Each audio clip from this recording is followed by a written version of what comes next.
दो अक्षर का मंत्र राम, 2.5 अक्षर का मंत्र कृष्ण या श्री शिवाय नमस्तुभ्यम भी अगर तुम जपे हो तो ये तुम्हारे संग चलने वाला,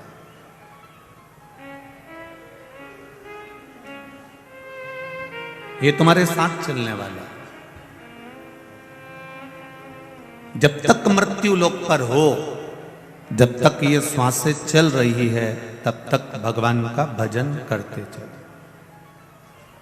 जब श्वास चलना बंद हो जाएगी तो उस भजन की कोई मूलता नहीं रहेगी। तुम्हारे सिर के पास में अगर कोई शव पड़ा हुआ है, कोई बॉडी पड़ी हुई है और उसके पास में बैठकर कोई गीता जी भी सुना रहा है तो उससे उसको कोई सुनाई नहीं दे रहा।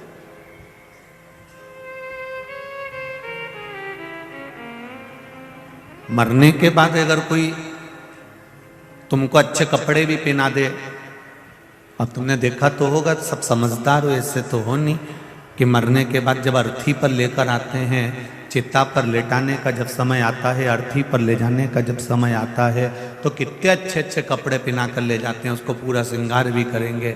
बहू सास को खूब अच्छे से नहलाएगी भी, फिर कपड़े भी बदलेगी बहू, फिर बेटा भी श्रृंगार करेगा, फिर पति भी श्रृंगार करेगा, फिर अच्छा मेहंदी हल्दी कुंकू सब लगा लुगू के, इत्र मित्र लगा के, सारा जेवर मेवर पहना के, अच्छी वाली साड़ी पहना कर फिर उसको जो है अर्थी पे लेटाएंगे, फिर ले जाएंगे। अब मरने के बाद बहू ने इतना अच्छा श्रृंगार करा, मरने के बाद बहू ने स्नान कराया, मरने के बाद बहू ने चोटी भी करी, मोहल्ले के लोगों ने कहा सास की चोटी कर बिचा, तेल लगा सास को, तो मरने के बाद सास को तेल लगाया ने, चोटी करी ने, फिर मुंह में दही पेड़ा खिलाया ने, के बाद उनको फिर अच्छी साड़ी पहना कर विदा करी, और सारे रिश्तेदार आए तो वो भी एक एक साड़ी लेके आए ने, समधी जी की साड़ी लगेगी ने, बियाई जी की साड़ी लगेगी ने, बियाई जी की साल लगेगी ने, समधी जी की साल लगेगी। ये बियाई जब जिंदा था समधी तब कहाँ चले गया था?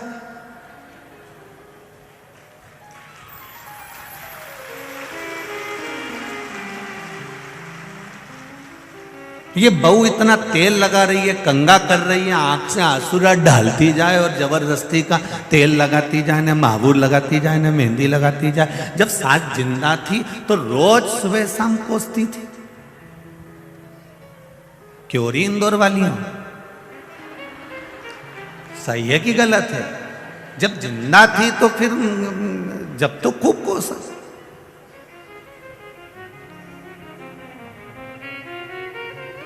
वाहवारी दुनिया मतलब की दुनिया में किसी का कोई नहीं, संसार में कोई किसी का नहीं है। यहाँ तो केवल एक जैसे मंच जैसे रामलीला का बनता है और रामलीला के मंच पर जैसा वो पूरा नाटक होता है, उसी तरह हमारे संपूर्ण जीवन में हम नाटक ही कर रहे हैं। संपूर्ण जीवन के अंदर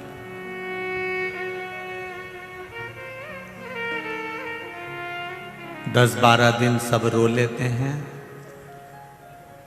12 दिन पूरे होते हैं, फिर सब आलू चना की सब्जी और पूड़ी, रायता, नुक्ती, सेव, कहीं कहीं पे गुलाब जामुन और कहीं कहीं खोपरा पाक।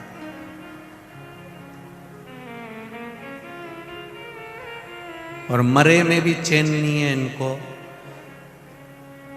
मरे में भोजन करने आए हैं, उसके बाद भी कह रहे हैं तरी तरी दो,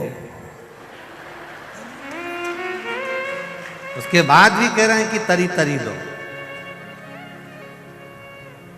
अरे ओ भेरू, अरे जरा विचार तो कर, वो मर गया बेचारा, सारे घर में गम, और तुम खा रहे क्या? तरी तरी दो थोड़ी, रायता में जरा नुक्ती तो आन दो जरा, और नमक लाओ, थोड़ा नमक कम है रायता में, जब कुछ नहीं होगा। मरने वाला मरकर चले गया, सारी जमीन जायदाद प्रॉपर्टी, गाड़ी बंगला, हैंडसेट, चेन, अंगूठी, मोबाइल सब यहीं छोड़ गया, सब यहीं। और जो मरने वाला था वो चले गया, उसको बापड़ा को कहीं नहीं, थोड़ी सी गाय का घी और शक्कर और कंडा जला के ऊपर धूप दे दी, बाकी का सब तरी तरी खा रिया है और बेचारा वो घी शक्कर खा रिया। और इसमें ताली बजाने की कोई बड़ी बात नहीं थी। इसमें सोचने वाली बात है कि जैसे उसके साथ हुआ वैसा कि वैसा ही चाहे हम हो चाहे आप हो, संसार के प्रत्येक व्यक्ति के साथ वही होने वाला है। इसलिए जीते जी राम का नाम ले लो, जीते जी भगवान का भजन कर लो, जीते जी शिव मंदिर चले जाओ, जीते जी भगवत स्मरण करो। मरने के बाद का कोई प्रमाणता नहीं है, आप जीते जी करो।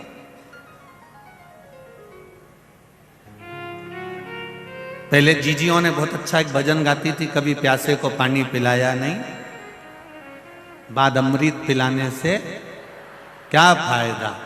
आगे क्या है इसमें, कभी गिरते हुए को, हाँ, बाद में आंसू बहाने से क्या फायदा। मैं तो मंदिर गई, देवालय गई और पूजा करते करते मुझे ख्याल आ गया, कभी माँ बाप की सेवा करी ही नहीं, फिर पूजा कराने से क्या फायदा। ये शरीर दिया है परमात्मा ने, बड़ा सोच समझ कर दिया है। इस शरीर का सदुपयोग परमात्मा की भक्ति में होना चाहिए। हम मना नहीं करेंगे, आपका जो मनुष्य का देह मिला है आप और हमको, तो इसको सार्थक भी तो करना पड़ेगा।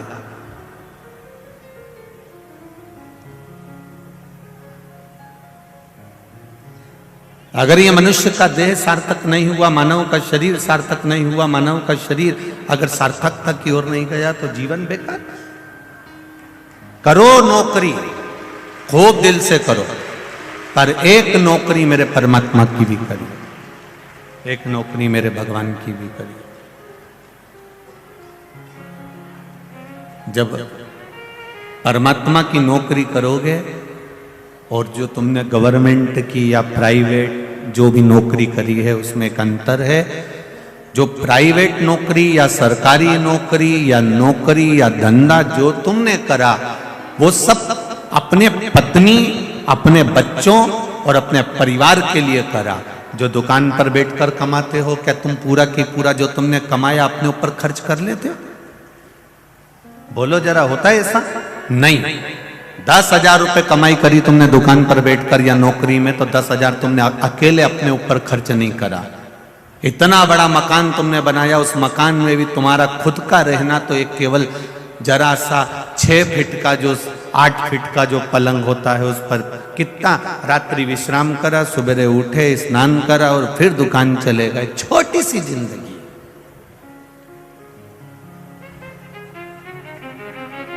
जितना कमाया तुमने उतना परिवार के लिए कमाया।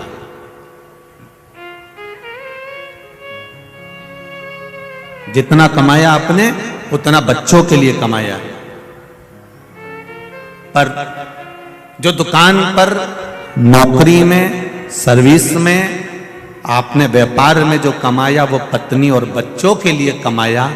पर ये शिव महापुराण के पंडाल में बैठकर, टीवी के सामने 3 घंटा बैठकर, मोबाइल हाथ में लेकर, यूट्यूब फेसबुक पर कथा सुनकर ये जो कमाई कर रहे हो, ये कमाई तुम्हारी बच्चों और पत्नी की, परिवार की नहीं, खुद की, अपनी स्वयं की कमाई है।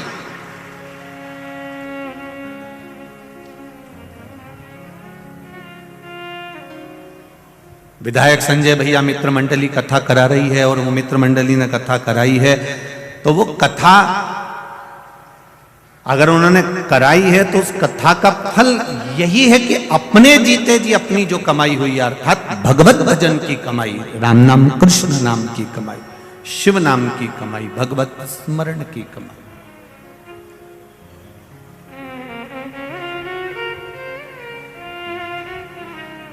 शुक्ला परिवार में भी अगर बहुत हुई होंगी तो भागवत बहुत हुई होंगी। नानी बाई का मायरा भी हुआ होगा, श्याम भजन भी हुआ होगा, राम भजन भी हुआ होगा, सुंदरकांड भी हुआ होगा, रामचरितमानस भी हुई होगी, गीता का स्मरण भी हुआ होगा, सब कुछ हुआ होगा। पर पहली बार अगर शिव महापुराण की कथा मिली है और पहली बार अगर शिव पुराण की कथा हो रही है तो शुक्ला परिवार को भी भगवान को धन्यवाद देना चाहिए कि हमने जिंदगी में कौन सा पुण्य करा होगा जो ये शिव पुराण में। ये शंकर भगवान की जो कथा मिली है ये कोई सहज नहीं है। चारों तरफ इस ग्राउंड के जितने चारों तरफ रोड है, उस रोड पर लोग बैठ बैठ कर कथा कर रस तत्व ग्रहण कर रहा है। कल भी हमारे पास में पत्र आया था, आज भी पत्र आया था, तो उसमें एक ही बात कही है कि पब्लिक बहुत ज्यादा संख्या में आ रही है, सब अपने घर पर बैठकर कथा का रस तत्व ग्रहण करें। गुरुजी आप बोलो कि अब भीड़ बहुत हो चुका है तो अब सब अपने अपने घर में बैठ के कथा सुने। और हमने रायपुर में जब ज़्यादा भीड़ हो गई थी तो वहाँ से कह दिया था कि कानपुर में कथा सुन लेना। कानपुर में ज़्यादा भीड़ हो गई थी तो हमने उनसे कह दिया था तुम इंदौर में सुन लेना। अब इंदौर में भीड़ ज़्यादा हो गई तो हम कहे तुम 3 तारीख से 9 तारीख तक जो बड़ौदा गुजरात में कथा है उधर सुन लेना। पर निवेदन है थोड़ा व्यवस्थित।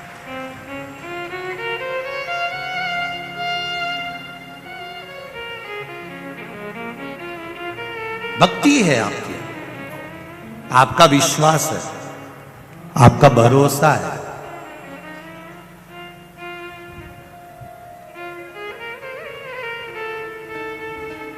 और जब विश्वास प्रबल होता है ना तभी परमात्मा की कृपा होती है। 12 ज्योतिर्लिंग शिव महापुराण की कथा चल रही है, उसमें तीसरे नंबर के ज्योतिर्लिंग का वर्णन आता है श्री महाकालेश्वर भगवान का।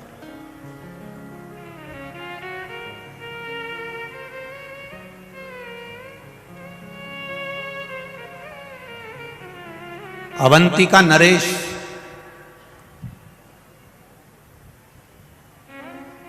जो साधारण नहीं है महाराज,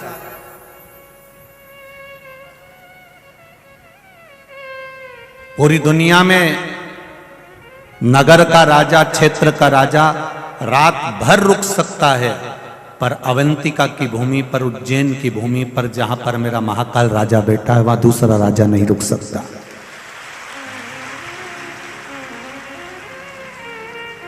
और ये उज्जैन की धरा, उज्जैन की भूमि, अवंतिका नरेश की पावन धरा आपको ये नहीं कह रही है कि ये कथा है केवल कि उज्जैन में एक राजा बैठा है तो दूसरा राजा वहां नहीं रुक सकता। ये आपको सीखना चाहिए।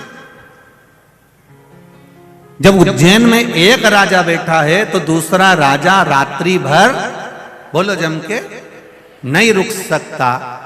तो तुम्हारे दिल में अगर महाकाल बैठा है तो दूसरा घुसता कैसे है? दूसरा कैसे प्रवेश कर जाएगा?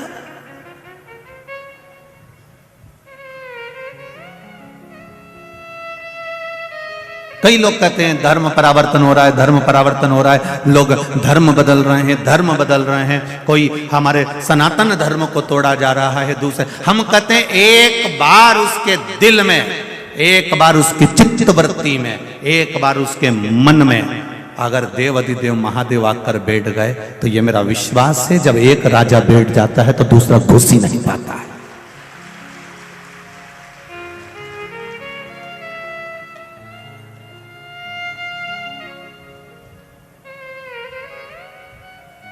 एक अगर प्रवेश कर गया तो फिर दूसरा कहां?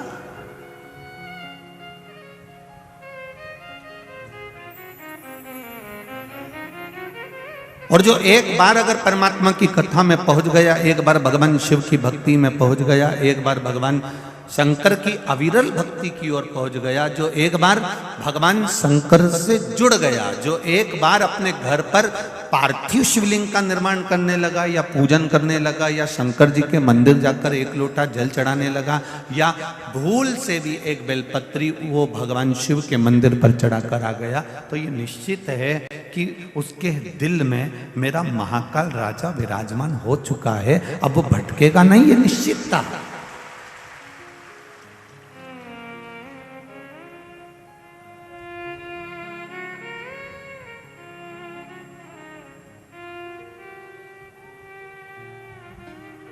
अविरल भक्ति जब आपके भीतर विराजमान हो गई तो फिर भटकना छूट गया।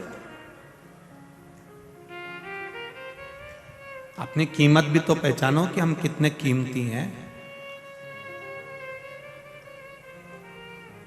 जितनी कीमत हीरे की नहीं है, जितनी कीमत सोने और चांदी की नहीं है, जितनी कीमत किसी प्रॉपर्टी की नहीं है, जितनी कीमत किसी मॉल की नहीं है, जितनी कीमत किसी जगह की नहीं है, उससे 1000 करोड़ों गुना कीमत तुम्हारी है, क्योंकि तुम में वो बल है कि ऐसे कई प्रॉपर्टियां तुम अपने बल पर खड़ी कर सकते। ऐसे कितने हीरे और कितने सोना चांदी, अंबानियां, प्लाट, मकान, मॉल एक अकेला व्यक्ति अपने बल पर खड़ा कर सकता है। वो चेतना, वो बल परमात्मा ने तुम्हें देकर भेजा।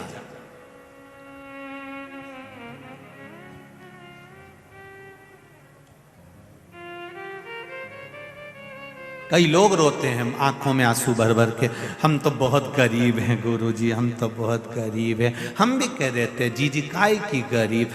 अभी हॉस्पिटल चल,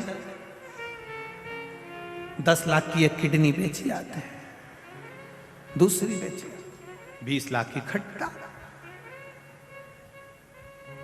करोड़पति बनाकर भेजा है मेरे मालिक ने आपको, किसी को भी भिखारी बनाकर नहीं भेजा। इस शरीर की जिस दिन तुम्हें कीमत समझ में आ जाएगी, कई लोग कहते हैं हमारा तो पैदा होना ही बेकार है, हमारा तो संसार में रहना ही बेकार है। हम उनसे एक बात पहले भी कहे, आज फिर कहते हैं, इतनी माताएं बैठी और इतने भाई लोग बैठे हैं, ये अपने कमरे में, अपने कक्ष में, अपने कमरे के अंदर अटाला बिल्कुल नहीं रखते। अटाला रखने के लिए इन्हें एक कमरा अलग से बनाकर रखा। पूछ लो तुम्हारी पड़ोसन से, कोनी मार के पूछ लो, पूछ लो भले, कोई दिक्कत नहीं है। तुम सोचो कि सियोर वाला मारा तो यूं झूठी झूठी बोल रही है तो कोई बात नहीं, जी हरियो कमला, कोई टेंशन नहीं, उसमें चिंता मिंता नहीं करना अपने को। अपन तो पूछ लो तुम पड़ोसन से, क्यों री भंगार का कमरा, अटाला रखने का कमरा, टान पर ऊपर इधर उधर अपन रखे कि नहीं रखे? अपना कमरा में कोई अपना अटाला का सामान रखे? ऐसा कोई नहीं है जो अपने कमरे में अटाला सामान रखेगा, बेकार सामान रखेगा, फालतू का सामान रखेगा। सबने अपने कमरे में, अपनी अलमारी में, तुम साड़ी भी वही रखते हो जो तुम्हारी काम की है, नहीं तो तुम बाकी की जो बेकार वो तो पेटी में पटक देते। अटाला तो तुम तुम्हारे कमरे में रखते ही नहीं। जब तुम तुम्हारे कमरे में अटाला सामान नहीं रखते, कवाड़ा सामान नहीं रखते, बेकार सामान नहीं रखते, तो मेरा महाकाल राजा अपनी पृथ्वी पर अटाला को क्यों रखेगा?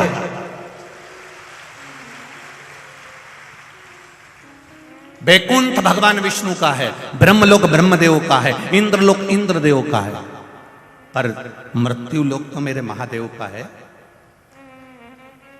ये उसका घर है, उसका कमरा है।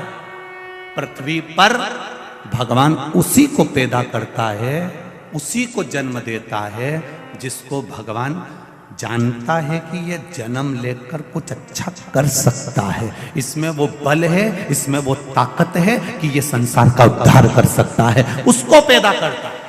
नहीं तो करता ही नहीं। वो तो कई माताओं के गर्भ में 4 महीने का, 6 महीने का, 8 महीने का, 15 महीने का, देखो बच्चा शांत हो जाए, 6 महीना 9 महीने का बच्चा हुआ शांत हो गया, कई पैदा होके शांत हो जाए, कई 2 महीने का शांत हो जाए। माँ रोती है, बिलखती है, मेरा 2 महीने का बच्चा चले गया, मेरा 6 महीने का चले गया, मेरा 4 महीने का चले गया। पर भगवान से कोई पूछे इसका 4 महीने का क्यों गया, इसका 6 महीने का क्यों गया, इसका 3 महीने का क्यों गया? पार्वती जी शिव जी से पूछ ले कि तुमने इसके बच्चे को क्यों गिरवा दिया? ये बच्चा तो इसका पूरा होना था, 9 महीने का होना था, फिर इसको 8 महीने में, 7 महीने में, 6 महीने में क्यों समाप्त कर दिया? शंकर भगवान बोले, मुझे अपने घर में अटाला नहीं रखना, जो काम का होगा उसी को मैं रखूंगा, जो काम का नहीं है उसको मैं नहीं रखूंगा। कितना झगड़ा हुआ एक बार पार्वती जी का शिव जी के साथ में। शाम का समय था, पार्वती जी भगवान शंकर जी के साथ में घूमने निकली थी। भ्रमण करते करते माता पार्वती जी ने एक बच्चे को देखा जिसके हाथ विकलांग थे, हाथों से विकलांग था। सारे बच्चे नदी में कूद कूद कर नहा रहे थे, तालाब में कूद कूद कर नहा रहे थे। ये बेचारा घाट पर बैठा हुआ, हाथ विकलांग थे, तो ये बेचारा देख रहा था। पार्वती जी को दया आ गई। पार्वती जी ने कहा, भोलेनाथ, ये बेचारे के हाथ आप देख क्यों नहीं देते? कितना दुखी हो रहा है, इतना सा बच्चा हो रहा, कितना दुखी हो रहा। शिव जी बोले, नहीं पार्वती, ब्रह्मा जी ने लिखा है इसके भाग्य में पूर्व का अगर कोई कर्म होगा उसके कारण बस इसको तकलीफ भोगना पड़ रही है, तो मैं हाथ नहीं दे सकता। पार्वती जी आई कैलाश पर, उन्होंने भोजन करना बंद कर दिया। शंकर भगवान ने कहा, पार्वती कुछ भोजन करो। नहीं, जब तक उस बच्चे के हाथ नहीं आ जाते तब तक मैं भोजन नहीं करूं। शंकर जी बोले, पार्वती थोड़ा समझो, किसी कारणवश देना होता तो मैं खुद दुख काट देता, मैं दे देता, परंतु नहीं। पार्वती जी बोली, मेरे कहने पे देना पड़ेगा। शिव जी ने कहा, ठीक है। शंकर भगवान ने तथास्तु करा, उसके दोनों हाथ अच्छे कर दिए। दूसरे दिन वो नदी में नहाने गया, तालाब में नहाने गया। जैसे ही नदी तालाब में नहाने गया, दूसरे जो बच्चे पानी में तैर रहे थे, दूसरे बच्चे जो पानी में नहा रहे थे, नहाते नहाते उन बच्चों को दूसरा जो जिसको माता पार्वती के कहने पर देवाधिदेव महादेव ने हाथ दिया था,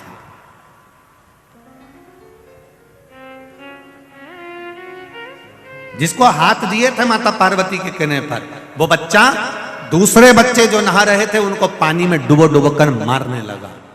पूरे गांव में लोग रो रहे हैं, पूरे गांव में हाहाकार मची है, सब तरफ लोग आंसू बहा रहे हैं। पार्वती जी आज शिव जी के साथ में घूमने निकली तो पूछा, प्रभु ये क्या हो रहा है, ये पूरा गांव क्यों रो रहा है? कहा, इनके बच्चे मर गए। इतने सारे घर में बच्चे मर गए, किसने मारा? इन बच्चों को कौन ने समाप्त करा? कहा, जिसको तुमने हाथ दिलवाए हैं वापिस, उसने इनको समाप्त कर दिया। पार्वती, मैंने मना करा था कि ब्रह्मा जी की लेखनी को मत पलटवाओ, पर तुम नहीं मानी। मैंने सोचा था कि इसका पेट कैसे भराएगा। शिव जी कहते, अगर हाथ नहीं भी काम करते तो पेट भरने की जवाबदारी मेरी होती, पर तुमने बदलवाया, इसलिए सारे घर के दिए बुझ गए। ये समझना है हमें।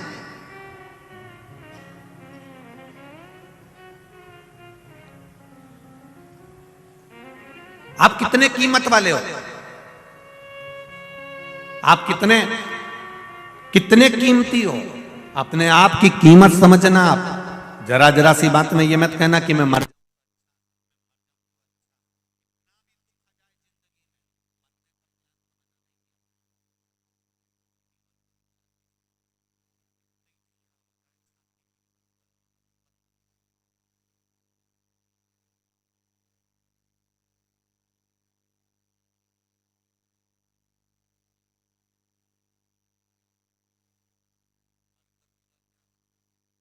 मरने के बाद क्या वापस दूसरी बार मनुष्य का शरीर मिल जाएगा क्या?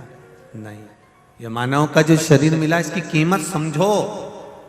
और जिस दिन इसकी कीमत तुम्हें समझ में आ गई, जिस दिन इसकी कीमत तुम्हारे जीवन में समझ में आ गई, फिर आपको जीवन में कभी दुख नहीं होगा।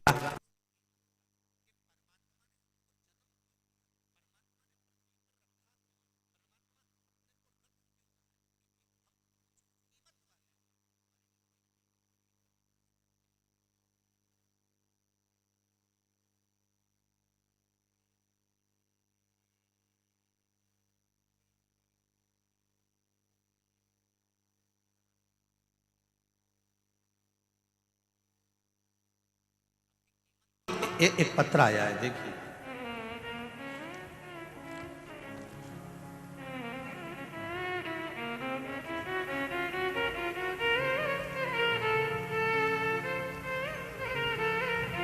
संगीता शांताराम खराड़े, महाराष्ट्र, चुन्नर तालुका गांव, मोबाइल नंबर ये है। आप कौन हैं? हाथ हिलाइएगा जो आई हो। आप ही हैं? दोनों हाथ हिला दो।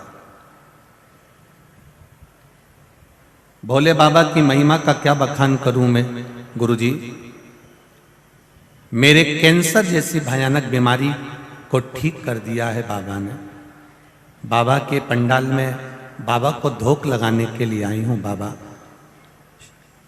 आपने कहा था कि शंकर की शिव महापुराण में जाकर उसने कैंसर की गठान हो गई थी जो 5 साल से थी, जिसका पता 2021 में चला, जो कि सीटी स्कैन कराई तो डॉक्टर ने बोला या 3rd स्टेज पर पहुंच गई है।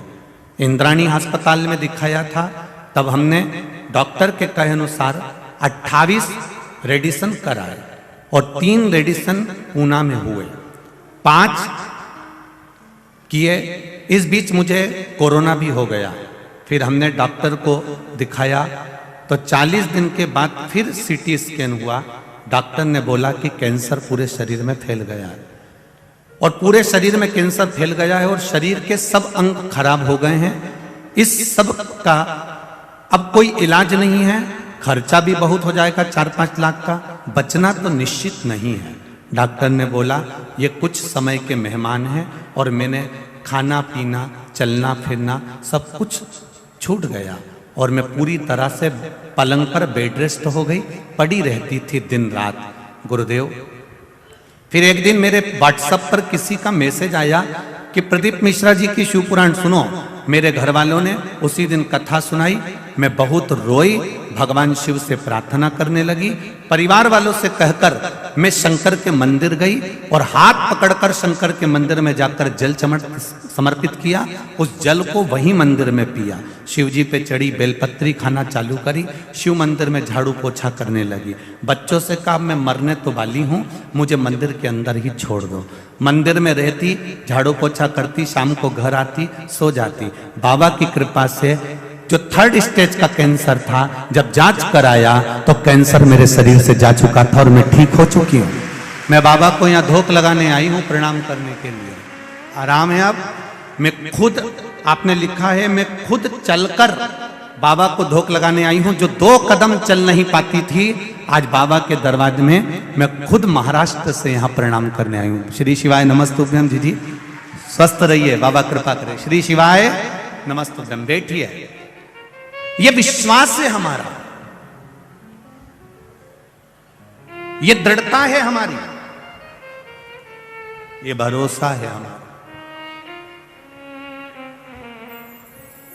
तेरी कृपा बिना न हिले एक भी अणु, लेते श्वास तेरी कृपा से तनु तनु। बखान क्या करूं मैं राखों के ढेर का, चपटी भभूत में खजाना कुबेर का।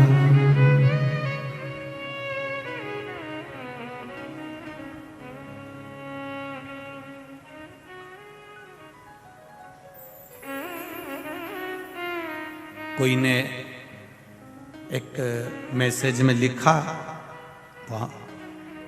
उसने हमको बताया कि गुरुदेव, लोग कह रहे हैं कि बताओ रोड पर लोग बैठे हुए हैं, उनको आज दिख तो है ही नहीं रहा। लोग अपने अपने घर से बिछाने की दरी चादर तक लेकर आए हैं, आराम से बैठकर कथा सुन रहे हैं रोड पर।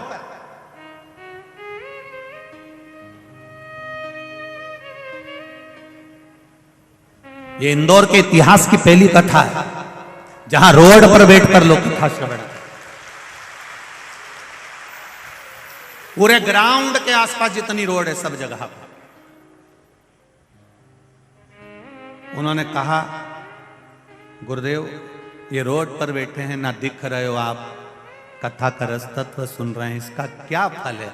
हमने कहा हमारे पूर्वजों ने एक बात हमको सिखाई थी, अभिषेक करने भले शंकर जी के पास एक अकेला व्यक्ति बैठ जाए, हजारों के लोग अगर अभिषेक का लाभ लेना चाहते हैं तो हमारे पूर्वजों ने सिखाया है कि जो जलाधारी ऊपर रहती है जिसमें जल डाला जाता है, श्रृंगी से पानी चढ़ाया जाता है, उसमें एक डोरा बांध दिया जाता है। वो डोर जितना लंबा चले जाता है उसको लोग जितना स्पर्श कर लेते हैं उतना उस अभिषेक का फल जितना जजमान को मिल रहा है उतना ही उसको भी प्राप्त होता है। ये शिव पुराण हमारे पूर्वजों ने हमको सिखाया है। कल कथा में था, बेलपत्री का मात्र स्पर्श ही हमको सुख दे गया। बेलपत्री का केवल स्पर्श। तो जितने लोग रोड पर बैठकर कथा सुन रहे हैं, ये मत सोचना कि हमें दिख नहीं रहे हो, हमें पोथी का दर्शन नहीं हो रहा, तुम चिंता ना करो। आप शिव महापुराण का जो अभिषेक चल रहा है, शिव महापुराण की जो 3 घंटे की कथा चल रही है, उसकी डोरी आपके हाथ में है, आपको उसका फल जरूर मिलेगा, ये निश्चितता। जितने टीवी के सामने सुन रहा, जितने मोबाइल पर सुन रहा, इसका फल आपके भाग्य में, आपके अनुसार। ये माता ने लिखा कि कैंसर जैसी बीमारी, अब 3rd स्टेज का अगर व्यक्ति को कैंसर है, वो पलंग से नहीं उठ पा रहा है, पलंग नहीं छोड़ पा रहा है, जो पड़ा हुआ है, उसने सुन ली कथा में कि शंकर जी के मंदिर जाओ, 1 लोटा जल चढ़ाओ। ना ये सियोर वाले से कभी मिली, ना सियोर वाला इनसे मिला, क्योंकि इतने लोग आते हैं, किस किस से मिलोगे? कहां मिलना?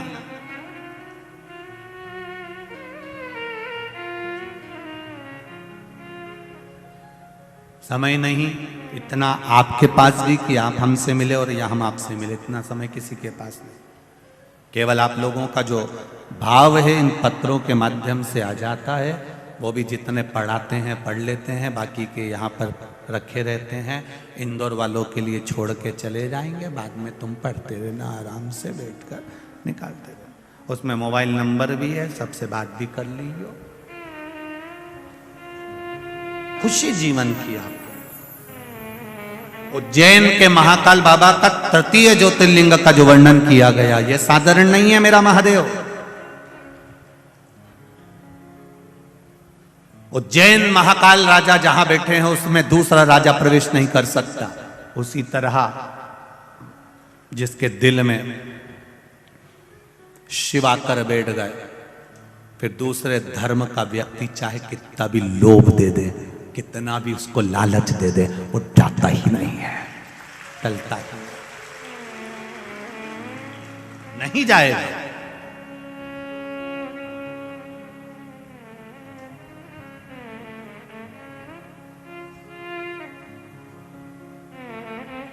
पीने वाले व्यक्ति को कितना भी समझा लो, वो शाम के समय चकमा देकर मैं खाने पहुंच ही जाता है। जिसके भीतर शिव महापुराण की कथा का रस नशा एक बार हो जाता है, वो ये नहीं देखता कि अंदर बैठकर कथा सुन रहा हूं कि बाहर बैठकर, उसको तो केवल अपनी मस्ती में कथा का लाभ ले रहा है, उसको मतलब नहीं है।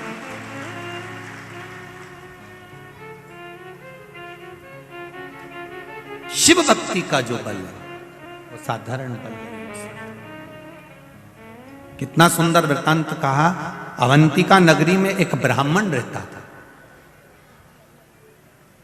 वैसे तो पूरी अवंतिका नगरी ब्राह्मणों से भरी हुई थी, संपूर्ण अवंतिका नगरी, मेरे महाकाल की नगरी उज्जैनी ब्राह्मणों से भरी पड़ी हुई थी। कहते हैं काशी में और उज्जैनी में,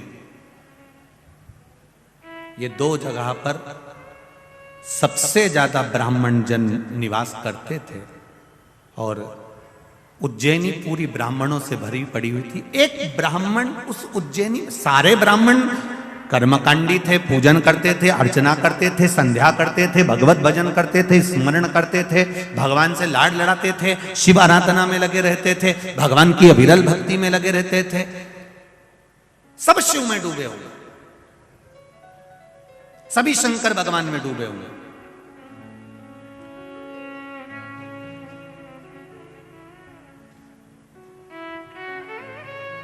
पहले था क्या केवल एक देव अधिदेव महादेव। त्रेता आया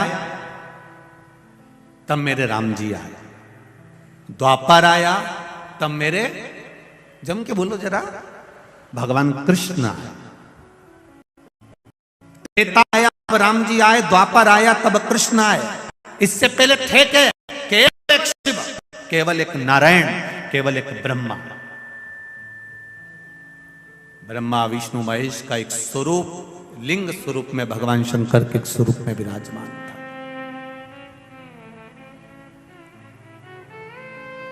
अब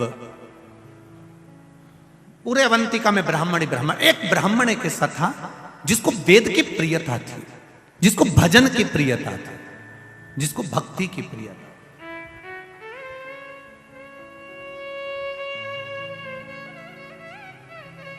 महाराज,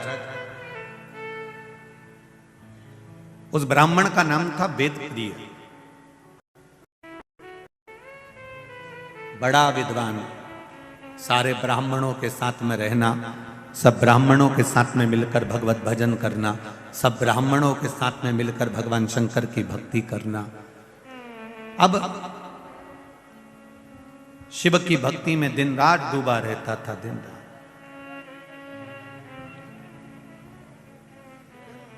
उसी समय पर रत्नमाल पर्वत पर एक राक्षस हुआ जिसका नाम दूषण। क्या नाम था? दूषण नाम का राक्षस। ये अवंतिका से 2 योजन की दूरी पर रहता था। जिस पर्वत का नाम था रत्नमाल पर्वत, उस रत्नमाल पर्वत के ऊपर दूषण नाम का राक्षस रहता था। यह दूषण नाम का जो राक्षस था, इसने ब्रह्मा जी से वर प्राप्त करा, बहुत तप करा, बहुत तप। कहते हैं इसने हजारों हजार वर्ष तक तप करा, पर ब्रह्मदेव ने आकर इसको वर नहीं दिया। ये परेशान हो गया वर मांगने के लिए।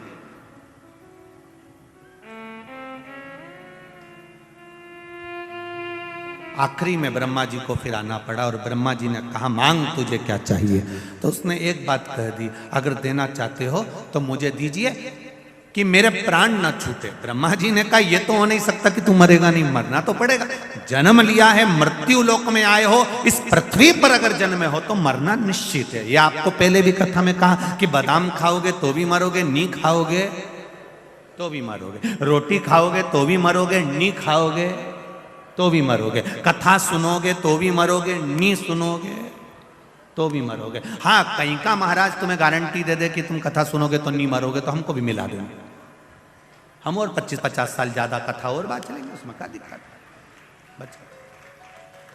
कथा सुनोगे तो भी मरना, नहीं सुनोगे तो भी मरना। बस अंतर केवल इतना सा है कि जैसे तुम भजन कर कर, कथा सुनकर अगर मरे तो बिल्ली अपने मुख से अपने बच्चे को जैसे पकड़ती है, साथ घर लेकर जाती है, वो बच्चा सुरक्षित रहता है। और बिल्ली अपने मुख से चूहे को पकड़ती है, चूहा मर जाता है। उसी तरह जो भगवान शंकर की भक्ति कर कर, राम कृष्ण की भक्ति कर कर, परमात्मा का भजन कर कर जो मरता है, वो बिल्ली के बच्चे जैसा बचकर बैकुंठ का राज करता है, बैकुंठ का सुख भोगता है।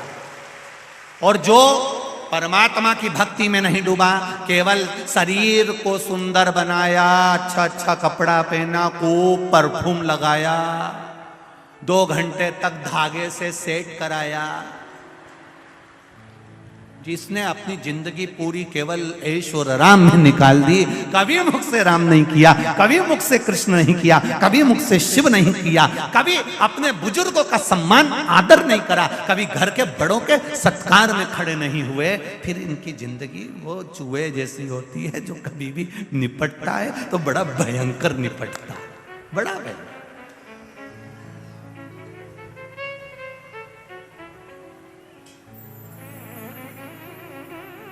भक्ति के बल पर चले, भाव के बल। महाराज दूषण ने कहा, मुझे मरना नहीं है, आप मुझे वर दीजिए ब्रह्मदेव। ब्रह्मा जी ने कहा, ऐसा नहीं हो सकता कि तुम मरोगे नहीं, मरना निश्चित है, ये निश्चितता है, तुम्हें मरना तो पड़ेगा, पर मुझे दूसरा वर दे दो। क्या वर चाहिए? महाराज, अगर मैं मरूं मान लो मेरे प्राण छूटे, तो मुझे मारने वाला भी ऐसा होना चाहिए जिसकी बहन ने हजारों वर्ष तक मेरे जैसा तप करा हो। अब जरा अवंतिका नरेश की कथा का जरा स्मरण करिएगा, बड़े ध्यान से सुनिएगा। और जितने लोग टीवी पर सुन रहे हैं, जितने लोग बाहर बैठकर सुन रहे हैं, मोबाइल पर सुन रहे हैं, थोड़ा ध्यान लगाकर सुनना। मुझे मारने वाला वो होना चाहिए जितना तप मैंने करा। अगर कोई पुरुष मुझे मारता है तो उसकी बहन में साथ इतना ही तप होना चाहिए जितना तप मैंने किया। और यदि मेरे प्राण छूटते हैं और मेरा रक्त भूमि पर गिरता है तो मैं रूप फिर बदल सकता हूं। ब्रह्मा जी ने कहा तुम्हारा रक्त अगर पृथ्वी पर 1000 जगह गिरा तो तुम तो 1000 रूप रख लोगे, कुछ थोड़े से रूप तुमको दे सकता हूं। तो दूषण नाम के राक्षस ने रत्नमाल पर्वत के ऊपर जो तप साधना में बैठा था वर मांगा, अगर मैंने मेरा रक्त 84 बूंद पृथ्वी पर गिरती है तो मैं 84 बार रूप रखकर लड़ सकता हूं, मुझे वर दो। ब्रह्मा जी ने कहा तथास्तु, पर एक बार सुन लो, अगर 84 ही रूप उस बहन के भाई ने धारण कर लिए और उसने तेरा संहार एक साथ कर दिया तो फिर तेरा अंत निश्चित है। मैं मानता हूं कि मेरा अंत हो जाए। अब इतना वर सोच समझ कर मांगा गया, इतना वर मांगा है। दूषण नाम का राक्षस तो आनंदित हो गया, उसने अवंतिका नगरी में प्रवेश कर गया। उसका सबसे बड़ी, वो कहते हैं ना, उसकी सबसे प्रिय चीज क्या थी, उसकी हॉबी क्या थी, तो कहा उसकी प्रियता, सबसे प्रियता यह थी कि ब्राह्मण के बच्चों को पकड़कर उनका रक्त निचोड़कर पीता था और बच्चों को जमीन में छोड़ देता था।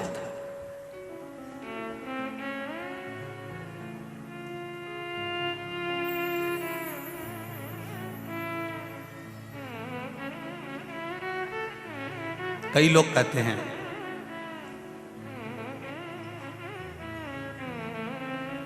कि ब्राह्मणों ने जिंदगी भर केवल राज करा है, ठाट करा है। ऐसा नहीं है।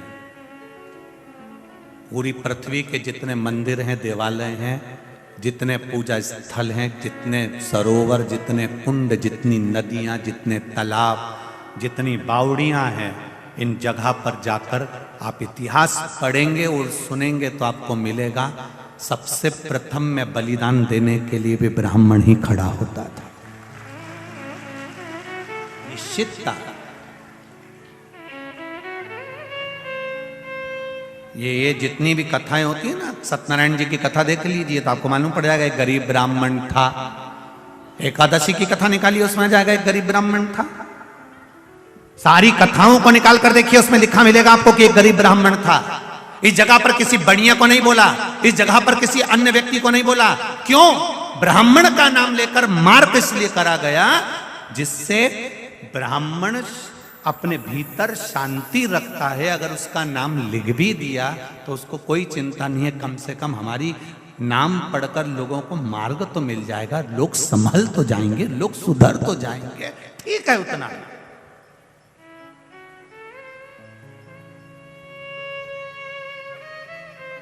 उसने किसी से ऑब्जेक्शन नहीं करा कि हमारा नाम यहां पर क्यों लिखा, सत्यनारायण जी की कथा में हमारा नाम क्यों आया, गरीब ब्राह्मण का नाम क्यों आया, हमारा नाम क्यों आया। उससे कथा, देवराज नाम का ब्राह्मण शिव महापुराण, बिंदुक नाम का ब्राह्मण शिव महापुराण, आत्मदेव नाम का ब्राह्मण श्रीमद् भागवत कथा, देव नाम का ब्राह्मण विष्णु पुराण,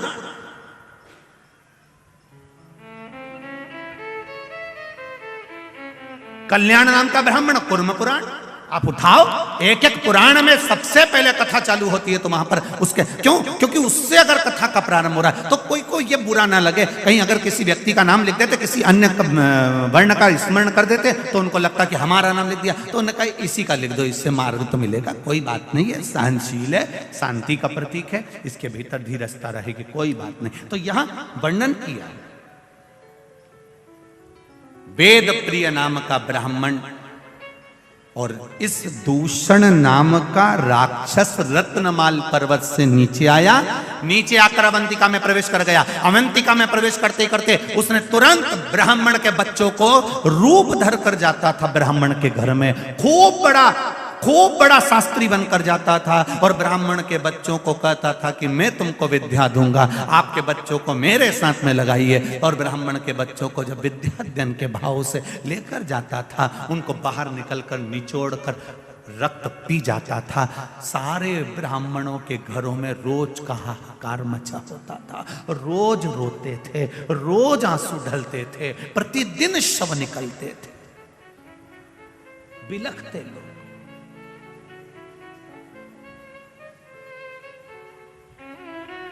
ये अवंतिका की पावन धरा ऐसी ही अवंतिका की धरा नहीं हो गई रे मेरे भाई। एक एक ज्योतिर्लिंग का अगर स्मरण करा जाए, हम हमेशा कहते हैं, आज फिर कहते हैं, जिस दिन तुम्हारे भीतर थोड़ा सा भी बल कमजोर पड़ जाए, थोड़ा सा पावर कम पड़ जाए, थोड़ा सा लगे कि मेरा मन अटखेलियां कर रहा है, मेरा मन लग नहीं रहा, मेरा चित्त नहीं लग रहा, लोग मुझे परेशान कर रहे हैं, निवेदन करूंगा 12 ज्योतिर्लिंग में से किसी भी एक ज्योतिर्लिंग पर एक दिन रात्रि भर आराम से रुक कर आओ, भगवान का दर्शन कर आओ। जब हम डीपी के पास जाएंगे तो डीपी के पास जाते से हमको वो बल मिल जाएगा, वो पावर मिल जाएगा कि हमारे पंखे लाइट वापस चालू हो जाएंगे, ये निश्चितता है। आप जाकर उसका स्मरण करिए, कनेक्शन सही जगह जोड़ने का प्रयास करो। ये माइक चल रहा है, इसको लाइट मिली है, अब वो डोरी फैला दे लंबी चौड़ी और खूब लंबी डोरी फैला दे और वहाँ डीपी से या मीटर से नहीं जोड़े और डोरी तो यहाँ तक आ गई और ये बार बार खटका चालू करे बंद करे, खटका चालू करे बंद करे। क्यों रे, ये माइक क्यों चालू हो रहा, माइक क्यों नहीं चालू हो रहा? अब ये तो यहाँ देख रहा, पर इसको क्या मालूम कि वहां से किसी ने कनेक्शन निकाल दिया। फिर ये दौड़ कर जाएगा, फिर कनेक्शन देखेगा, कनेक्शन निकला पड़ा है, फिर कनेक्शन उस प्लग में लगाएगा, वायर जोड़ेगा, तब जाकर माइक चालू होगा, लाइट चालू होगी, पंखा चालू होगा। उसी तरह कई लोग ऐसे हैं जो मंदिर तो जाते हैं, इनने डोरी तो फैला दी, ये पानी का लोटा लेके भी जाते हैं, ये डोरी फैली है। कई लोग मंदिर जाते हैं, कई लोग कथा में जाते हैं, कई लोग जाते हैं, ये जितने भी लोग कथा में आते हैं या जितने लोग भी मंदिर जाते हैं, समझ लेना इन्हें डोरी तो खूब लंबी फैलाई है। रोज मंदिर जाती हूँ, मुझे 4 महीना हो गया, कोई के मुझे 6 महीना हो गया, कोई के महाराज की कथा सुनते सुनते हमारे तो 2 साल हो गया। इन्हें डोरी तो खूब लंबी फैलाई, खूब लंबी फैलाई, पर अभी तक इनने प्लग में नहीं जोड़ी है, इसलिए इनके खटके चालू नहीं हो। ये अगर दिल से एक बार शंकर की हो जाती, प्लग सही जुड़ जाता, तो फिर खटके चालू हो जाते, फिर कनेक्शन सही जुड़ ही नहीं पा रही। अब रोज घर आकर कहती है मैंने मंदिर में जल चढ़ाया था, भोलेनाथ जी ने नहीं सुना। अब तू खटका तो दबा रही है पर कनेक्शन सही नहीं जोड़ के आई। तू वहां गई तो थी मंदिर, पर जितनी भी माताएं बैठी थी ना, तू गई मंदिर, उनकी थाली देखती रही, उनका मुंडा देखती रही, उनका कपड़ा देखती रही, कहीं इधर टच कर, कहीं इधर टच कर, कहीं इसको कुछ बोल, कहीं उसको कुछ बोल, कहीं मंदिर की सुंदरता देखे, कहीं कचरा पड़ा हुआ देखे। पंडित जी तुम कई कर रहे थे, तुमसे सफाई नहीं बनी, पंडित जी तुमने ऐसा कर दिया, तुमने प्रसाद नहीं, बदल कर चल रहा था। अब उसका असली चेहरा भगवान शंकर की कृपा से सामने आ गया। अब वो राक्षस के रूप में घूम रहा, असुर के रूप। आपके साथ में अगर कोई बुरा करने वाला है, आपके साथ में अगर कोई गलत करने वाला है, आपके साथ में अगर कोई आपके लिए अपशब्द कहने वाला है, आपके लिए गालियां देने वाला है, वो कितना भी छुप कर दे ले, फिर मेरे महादेव की कृपा जिस दिन हो गई, वो अपने असली स्वरूप में प्रकट हो ही जाता है, सामने आ ही जाता है। करे वो करने में दिक्कत नहीं, करे वो। आई बैठी आप देंगे माइक देंगे, बैठो बैठो। असली स्वरूप में वो प्रकट हो जाता है, अपने असली स्वरूप में सामने आ जाता है।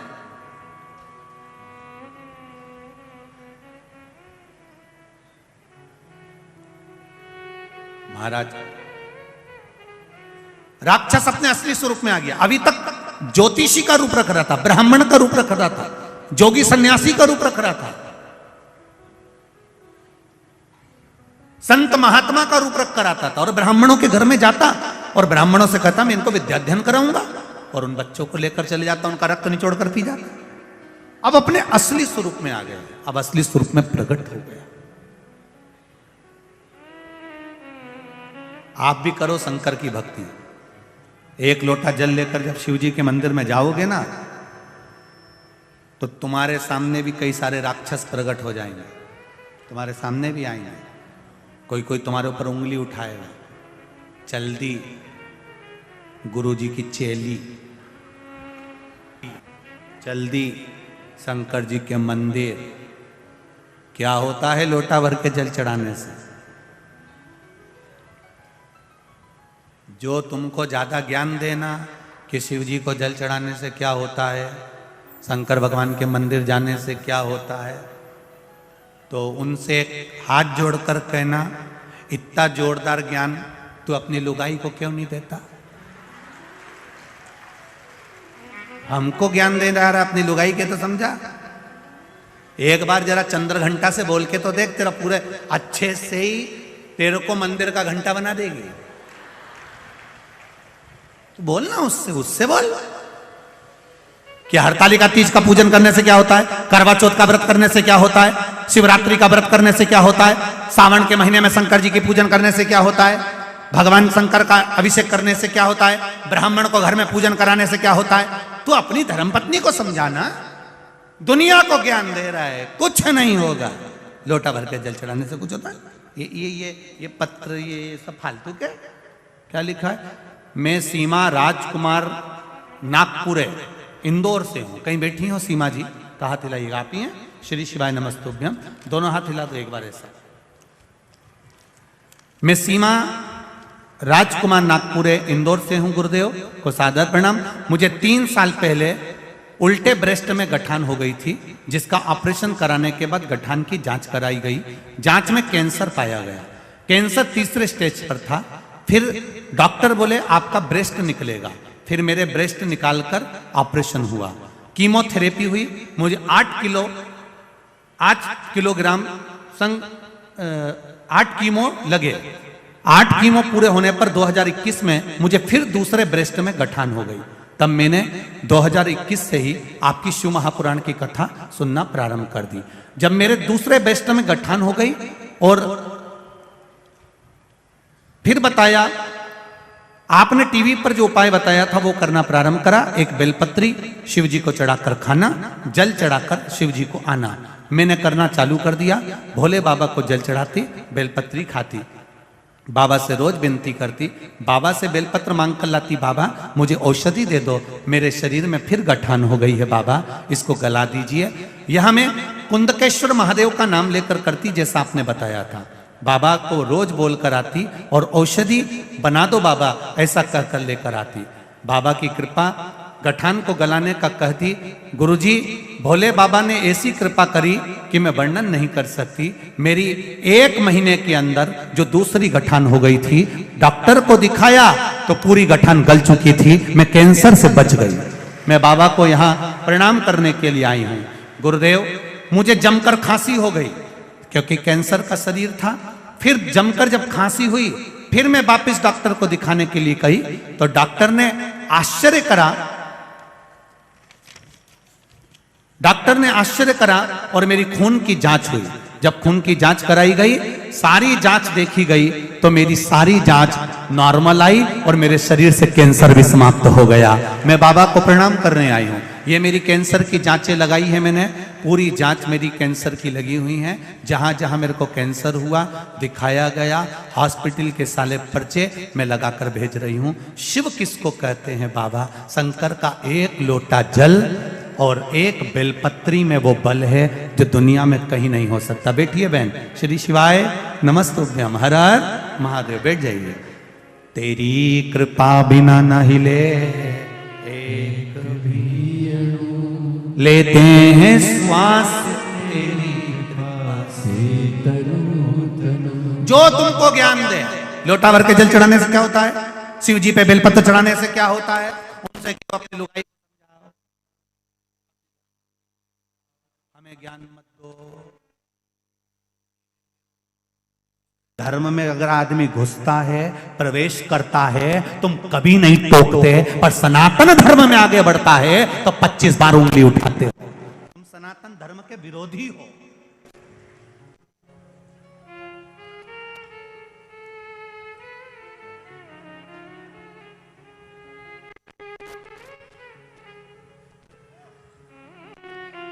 जिनको शिव समझ में नहीं आए वो दूसरे धर्म में जाकर झूठन खाए, मना नहीं। शिव हमारा है, राम हमारा है, कृष्ण हमारा है। और अगर आज राम कृष्ण हमारा है तो फिर हमें कहीं झूठन खाने जाने की जरूरत नहीं पड़ेगी। और मिलेंगे तुमको झूठन खाते हुए बहुत सारे।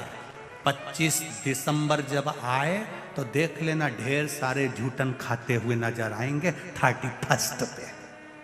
ढेर मिलेंगे तुमको, अगरबत्ती छोड़कर मोमबत्ती पकड़े हुए ढेर मिलेंगे तुमको, ढेर झूठन खाते हुए। हमें नहीं खाना, हम खाएंगे तो उसके दरवाजे की रज खा लेंगे, उसके दरवाजे की ठोकर खा लेंगे, पर दूसरी जगह प्रवेश नहीं करेंगे। ये हमारा धर्म कहता है, ये सनातन धर्म का टकना नहीं। जो ज्यादा ज्ञान दे उसको 1 नारियल और 11 रुपए देकर आ जाना। ए भेरू, ये 10 रुपए का सिंदूर चढ़ा लेना। कहकर आना जो ज्यादा ज्ञान दे आपका, उसको समझा दो अच्छे से, ले जाओ। जो व्हाट्सएप पर ज्यादा ज्ञान दे, फेसबुक पर ज्यादा ज्ञान दे, मोबाइल पर ज्यादा ज्ञान दे, उसको अच्छे से समझा दो एक बार, तेरा क्या होगा रे, खा लिया। समझा। बोल बम का नारा है, जम के बोलो जरा, बाबा एक सहारा है। अभी आवाज नहीं आई, जरा जम के बोलिए, बोल बम का नारा है, बस बाबा एक सहारा है। उसके सहारे पर जिएंगे, उसके बल पर जिएंगे। और वो बैठा है तो मेरा विश्वास कहता है धक्के नहीं खाने देगा। इन पत्रों में अगली बार 2 साल 3 साल बाद जब भी कथा करने यहां आऊंगा, इन पत्रों में तुम्हारा भी नाम होगा, ये निश्चित है। अभी 2-3 साल तो कथाएं खाली नहीं है, पर 2-3 साल के बाद जब भी इंदौर आऊंगा तो ये निश्चितता है इन पत्रों में।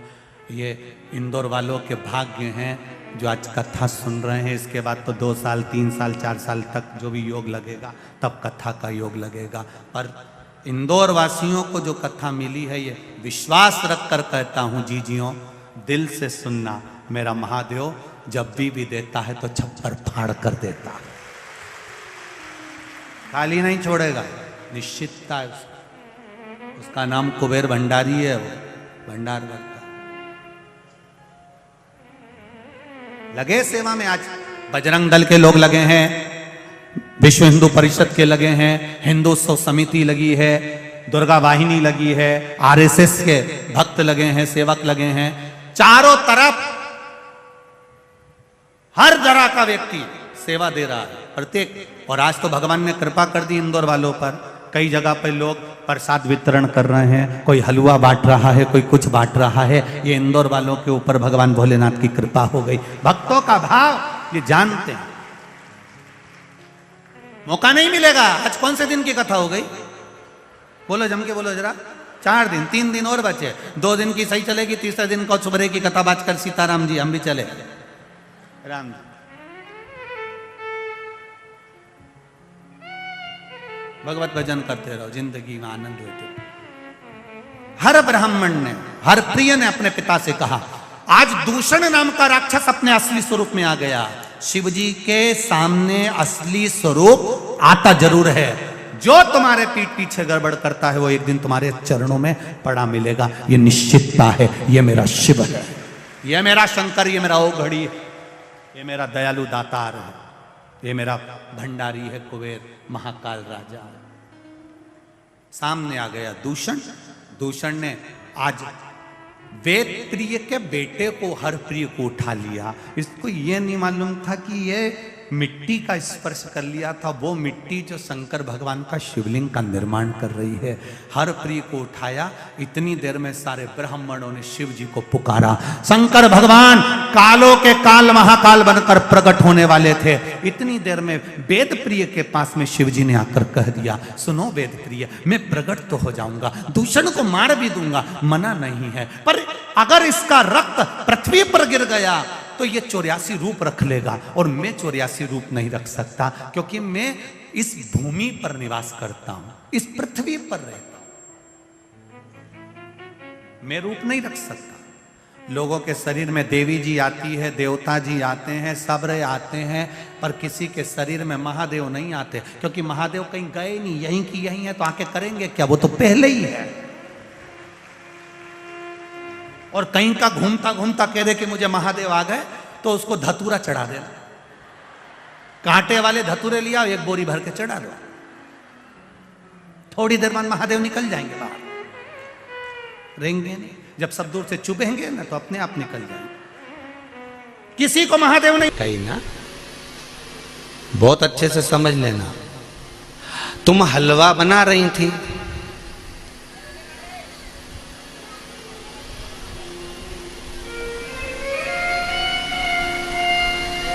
हलवा ज्यादा सिक गया, आंच ज्यादा लग गई, जल गया, तो वो हलवा नाम रहेगा कि जलवा नाम रहेगा? अरे बोलो तो। अभी तक तो वो हलवा था, हलवा, क्योंकि वो जला नहीं था, सिक रहा था, बढ़िया था, घी भी डला। अब सिकते सिकते सिकते सिकते सिकते सिकते उसमें आग लग गई, उसमें हलवा का नीचे से जलवा हो गया, मतलब पूरा जल गया। तो क्या हलवा का नाम बदल दोगे कि नी साहब ये ज्यादा जल गया, इसलिए मेहमान को जब दो तो कह दो नी साहब ये हलवा नहीं है ये? तो मेहमान भी पूछेगा ये जलवा कौन सा आइटम है? कहना साहब वो ज्यादा जल गया था, इसलिए हलवे का भाई। अरे बोलो तो, जलवा। अच्छा जीजीवन बड़ी खुश हो गई, अब की बार हम यही करेंगे, जो जल गया उसका नाम जलवा रख देंगे। तो ये ज्यादा जल गया था तो हमने इसका नाम चेंज कर दिया, अभी तक ये हलवा था, अब दीनानाथ ये जलवा हो गया। अभी तक ये हलवा था, अब ये जलवा हो गया, तो उसको स्वीकार नहीं, हलवा का हलवा ही रहेगा, वो कितना भी जल जाए, कितना भी उसमें आग लग जाए, चाहे कितना भी उसमें ताती पड़ जाए, पर वो हलवा का हलवा ही रहेगा। उसी तरह दो आए देखने के लिए, एक से संबंध पक्का हुआ तो हम एक को ही प्रणाम करेंगे। उसी तरह हमने जैसे एक को प्रणाम करा, उसी तरह शिव महापुराण की कथा कहती है, मंत्र जपो, बहुत जपो, पर जिससे तुम्हारा दिल रम जाए, जिसमें तुम्हारा मन उस मंत्र में अटक जाए, उस मंत्र का स्मरण बार बार करते रहो, तो वो मंत्र तुमको भाव से पार कर देता है, पार लगा देता है। तो पार करने में भागीदारी उस मंत्र की रहे।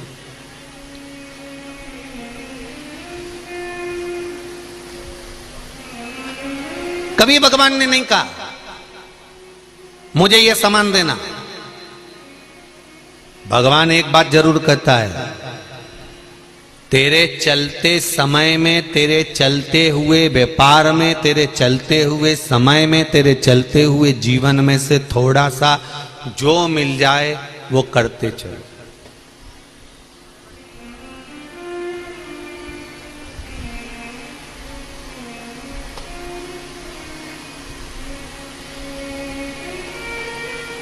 द्रौपदी की साड़ी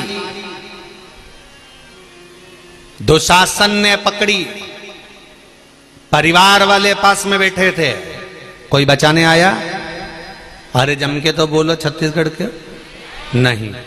द्रौपदी की साड़ी दुशासन ने पकड़ी, सारे रिश्तेदार देखते रहे, कोई बचाने नहीं आया। भीम बचा सका?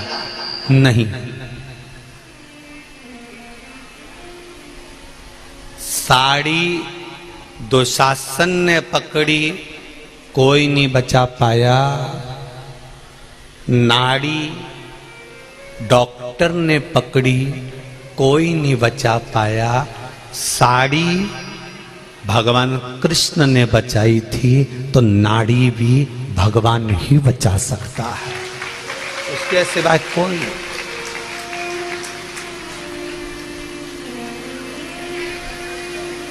साड़ी के समय पर भी पूरा परिवार था। नाड़ी नब्ज श्वास छूट रही है, उस समय भी सारा परिवार रहेगा, उस समय पर भी सारा कुटुंब रहेगा, सारे रिश्तेदार रहेंगे, सारा परिवार रहेगा। साड़ी के समय पर भी भीम बेटा था। जब भीम साड़ी नहीं बचा पाया, जितने सारे पांडव बैठे हुए थे, कोई साड़ी नहीं बचा पाए, रिश्तेदार साड़ी नहीं बचा पाए। उसी तरह नाड़ी देखेगा डॉक्टर, और यहां तक है डॉक्टर भी नाड़ी नहीं बचा सकता, वो भी कह देगा उसके हाथ में है। मतलब अंत बिंदु वो परमात्मा का स्वरूप यदि तुम्हारे सामने होगा तो देखो द्रौपदी ने क्या करा था। जब भगवान के हाथ में चोट लगी तो द्रौपदी अलग से पट्टी ढूंढने नहीं गई थी, द्रौपदी अलग से चीर ढूंढने नहीं गई थी, द्रौपदी अलग से कोई कपड़ा ढूंढने नहीं गई थी। द्रौपदी ने अपना चीर फाड़ कर भगवान के हाथ में बांध दिया था। मतलब जो तन पर था उसी समय पर फाड़ कर बांध दिया। शिव महापुराण की कथा कहती है, भगवान भी ये कहता है, अलग से मेरे लिए लड्डू पेड़ा लाने की जरूरत नहीं है, अलग से मेरे लिए कपड़ा ज्वेलर लाने की जरूरत नहीं है, अलग से मेरे लिए सामान लाने की जरूरत नहीं है। भगवान कहते हैं जैसा तुम्हारा जीवन चल रहा है उस जीवन में से थोड़ा सा निकाल कर देना प्रारंभ करो। हम ये नहीं कहते कि तुम 24 घंटे भजन करो, हम ये नहीं कहते कि तुम 24 घंटे कथा में बैठो। भगवान कहते मैं ये नहीं कहता कि 4-4 घंटा तुम आकर यहाँ कथा में बैठ जाओ। भगवान तो कहता है आधी में पुनियाद, थोड़ा सा भी अगर मुझे दे दिया, तुम्हारे व्यस्त समय में से थोड़ा सा समय निकाल कर अगर तुमने मुझे दिया है तो मैं भी अपने व्यस्त समय में से तेरे दुख काटने के लिए तेरे पास आकर पहुंच जाऊंगा। थोड़ा सा देना प्रारंभ, बहुत भगवान को नहीं चाहिए।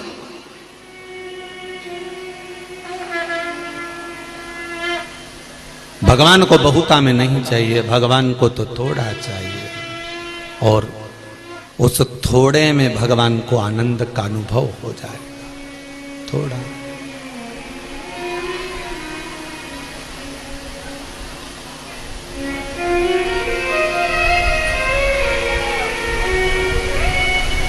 थोड़ा सा दीजिए।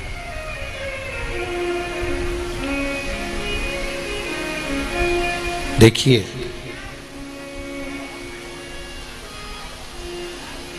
एक पत्र आया है,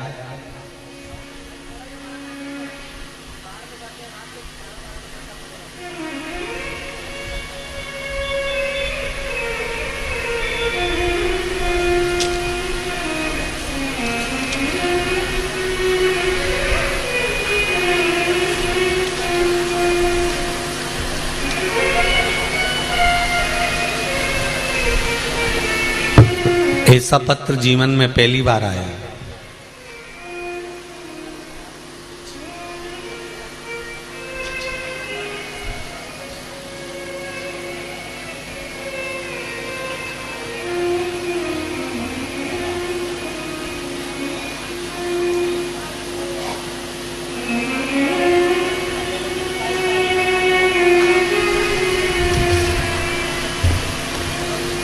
मेरा नाम उमेश कुमार साहू, नगर पंचायत कांगदेही, समोदा थाना, आरंग जिला, रायपुर, छत्तीसगढ़ से हैं। कहीं बैठे हों तो हाथ जरूर हिलाएं। जहां कहीं भी बैठे हों, दिनेश कुमार साहू, नगर पंचायत कांगेदी, समोदा थाना, आरंग जिला, रायपुर, छत्तीसगढ़। उन्होंने पत्र में लिखा है,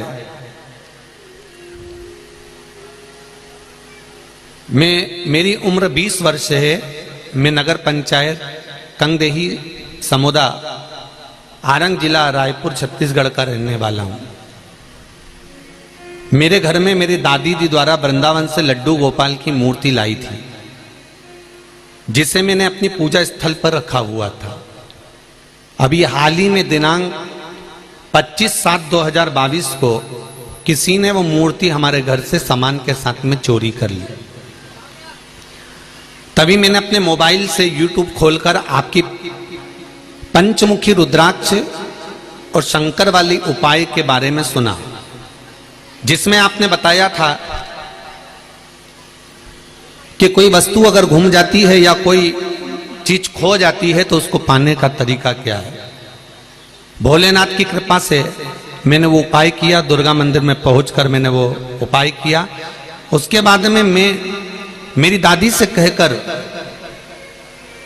जब वो मूर्ति नहीं मिली, मैंने उपाय तो कर लिया पर मूर्ति नहीं मिली, तब मैं दूसरी मूर्ति खरीदने के लिए बर्तन की दुकान पर गया। बर्तन खरीदने की दुकान पर गया, तब मैंने उसी दुकान वाले से कहा, भैया हमको एक लड्डू गोपाल भी लेना है बर्तन के साथ में, आप हमको लड्डू गोपाल बता दो। उस दुकानदार ने कहा कि नए चाहिए कि पुराने चाहिए। तो मैंने कहा मेरे पास इतना पैसा नहीं है, आप मुझे पुराना लड्डू गोपाल दे दो।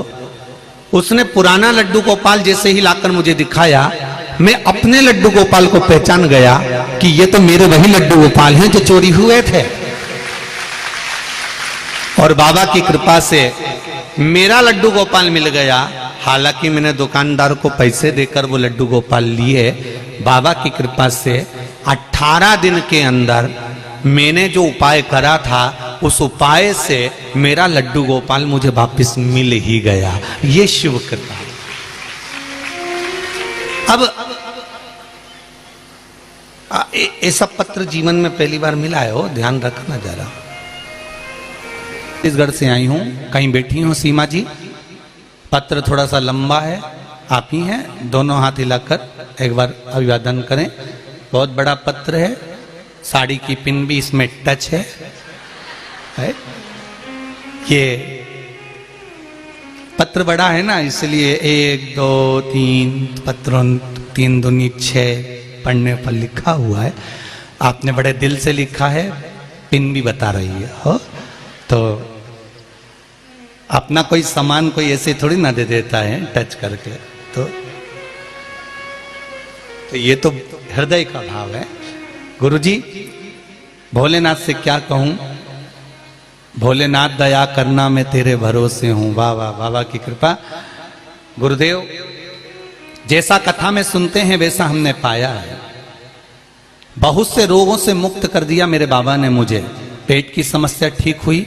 बाबा जी, मैं अपनी बीमारी से बड़ी परेशान थी और कई बार आत्महत्या करने की भी सोच चुकी थी, पर मेरे बाबा ने मुझे बचा लिया और मैं अब ठीक हूं। गुरुदेव, इतना रोग रहता था कि उस रोग से सुलझ नहीं पा सकते थे।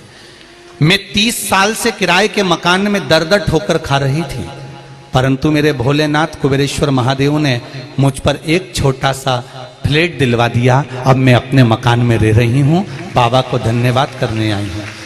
कुबेरेश्वर धाम गई थी, वहां से आने के बाद मैं कोई नींद की दवाई जो खाया करती थी, 12 साल से नींद की गोलियां खाती थी, क्योंकि डिप्रेशन, चिंता, टेंशन इतना था कि बहुत कठिन था जीवन।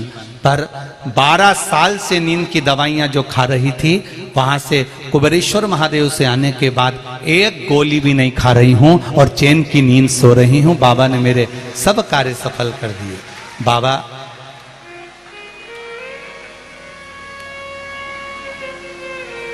हम 1 लोटा जल बाबा के मंदिर जाकर चढ़ा रहे हैं।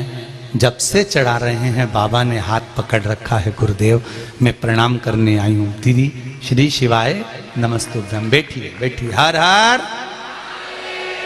भोलेनाथ दया करना,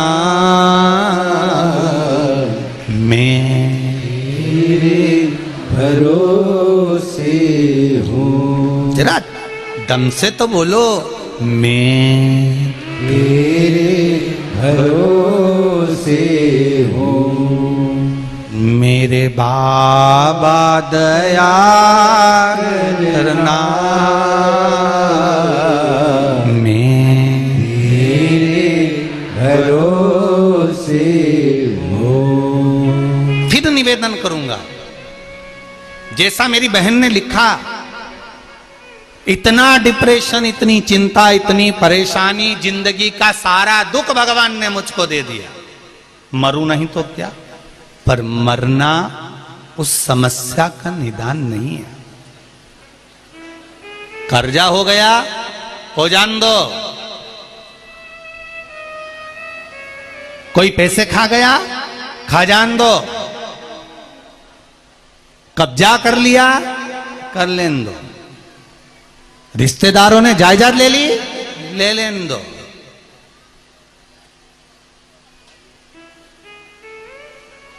जागीर लेगा जिस जिगर में शंकर का दम हो, वो जिगर तो नहीं लेगा। जागीर ही लेगा ना, जिगरा तो नहीं। तो फिर बलवान बनाओ अपने जीवन को, बलवान।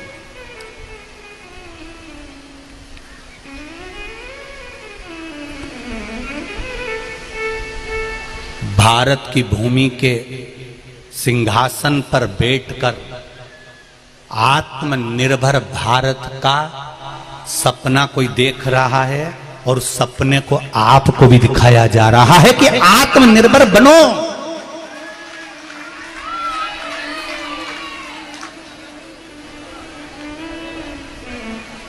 वो आत्मनिर्भरता क्या है? वो आत्मनिर्भरता का भाव क्या है? आज जरा सा कोई देश आंख दिखाता है और पेट्रोल डीजल आना बंद हो जाता है, इसलिए आत्मनिर्भर बना रहा है वो व्यक्ति बैठकर कि हमें किसी की आंख नहीं देखना पड़े, हम आंख में ही घुस जाएं, तब बनेगा आत्मनिर्भर भारत। कोई सहज है?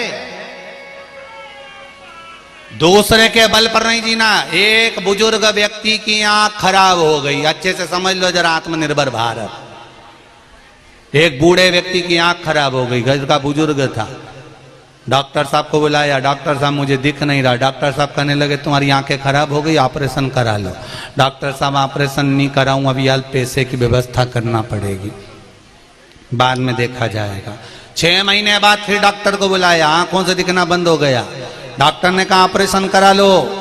डॉक्टर बोला ऑपरेशन कराओ, मना कर दिया। डॉक्टर साहब ऑपरेशन नहीं कराऊं, मेरी बहुएं हैं, 4 बेटे हैं, 4 मुझे आंख से नहीं भी दिखेगा तो मेरे बहू बेटा पोता पोती संभाल लेंगे, मुझे ऑपरेशन की क्या जरूरत है। डॉक्टर ने समझाया, चले गया। 3 महीने के बाद उनके घर में आग लग गई। पतियों ने अपनी अपनी पत्नी और बच्चों को बचा लिया। बुढ़ा व्यक्ति जो आंख से अंधा था वो अंदर रह गया। पड़ोसियों ने जाकर उसको बाहर निकाला, तब उससे कहा कि हमने तुम्हें बाहर निकाल दिया। उस आंख के अंधे व्यक्ति ने तुरंत अपने डॉक्टर के पास जाकर कहा मेरी आंखें लगा दो, अगर मेरी आंख होती तो मुझे अंदर पड़े रहना नहीं पड़ता, दूसरे पर निर्भर नहीं रहना पड़ता, मैं खुद देख लेता कि आग लग गई है तो निकल कर बाहर हो जाता। आत्मनिर्भर होना बहुत जरूरी है, नहीं तो कोई आग लगाकर पटक देगा और तुम जलते रहेगा। स्वयं बनिए आत्मनिर्भर।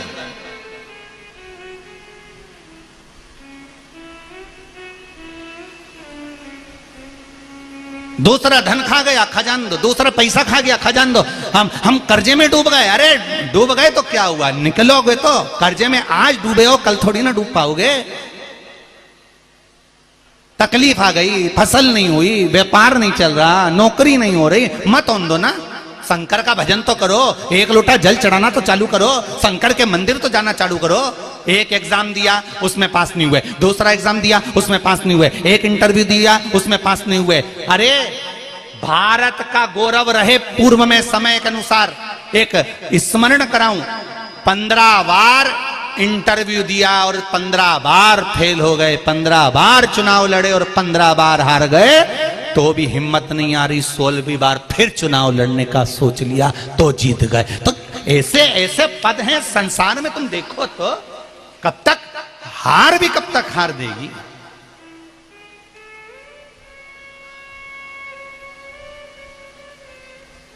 हार भी कब तक हार देगी।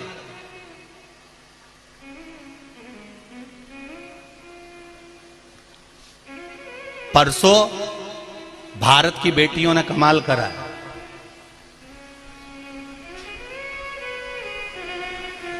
काय का खेल था वो शर्मा जी जो मैसेज करा उन्होंने अपने व्हाट्सएप पर, कॉमनवेल्थ का।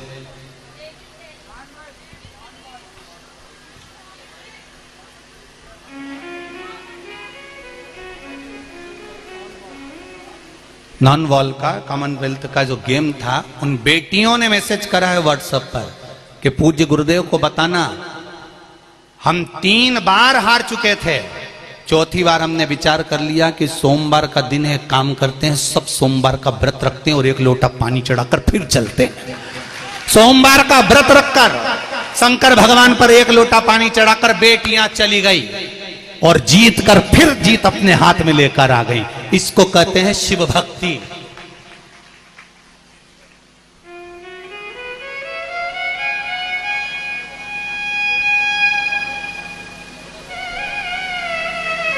इस भारत की भूमि की वो राष्ट्रपति बनी है। उनसे पूछा जाए, उन्होंने अपनी भाषा में ट्वीट करा है कि मुझे जो कुछ मिला है, मुझे किसने संभाला, उन्होंने ट्वीट करा है ट्विटर पर, मुझे संभाला किसी ने और मेरा साथ अगर किसी ने दिया है और मुझे अगर राष्ट्रपति के सिंहासन पर भी बिठाया है तो कोई दूसरा नहीं, मेरा देवाधिदेव महादेव ने बिठाया। अब तो राष्ट्रपति भी अपना ट्वीट कर कर बोलते हैं कि शंकर की कृपा है। बेटियां युद्ध के मैदान में जाती हैं, कंपटीशन एग्जाम में जाती हैं तो कहती हैं सोमवार का व्रत का फल है। एक बॉडी बिल्डर भी अपने कंपटीशन एग्जाम में उतरता है तो उसकी मां लिखकर भेजती है, गुरुजी से कहना धन्यवाद, मेरा बेटा पशुपति व्रत का आनंद कर कर। ये शिव है, ये शंकर है। क्योंकि दुनिया के लोग पहचान गए कि हम अगर हार भी रहे हैं तो दुनिया के लोग हमारा पैसा खा सकते हैं, दुनिया के लोग हमारी जागीर खा सकते हैं, हमारी प्रॉपर्टी खा सकते हैं, पर जिगरा नहीं खा सकते। जिस दिल में देवाधिदेव महादेव बैठ जाए वो दिल की जीत एक न एक दिन निश्चित होती है। आप उससे दिल तो लगाइए, आप उसको अपना तो बनाइए। आज पूरा विश्व, पूरा देश, और देश ही नहीं विदेश में बैठे हुए लोग भी भगवान शंकर को 1 लोटा जल चढ़ा रहे हैं तो उनका 1 लोटा चढ़ाया गया जल खाली नहीं जाएगा। शंकर भगवान को ज्योतिर्लिंग कहा जाता है। अग्नि के खंभ से प्रकट हुआ है शिवलिंग, तो हर शिवलिंग में ज्योति शंकर की है। वो फल देगी जरूर, निश्चित है वो फल देगी। जब शंकर के शिवलिंग में ज्योति शिव की है तो माता के जितने शक्तिपीठ हैं, माता के जितने मंदिर हैं, माता के जितने स्थान हैं, ये भी ज्योति की एक स्वरूप है, ज्योति का एक स्वरूप।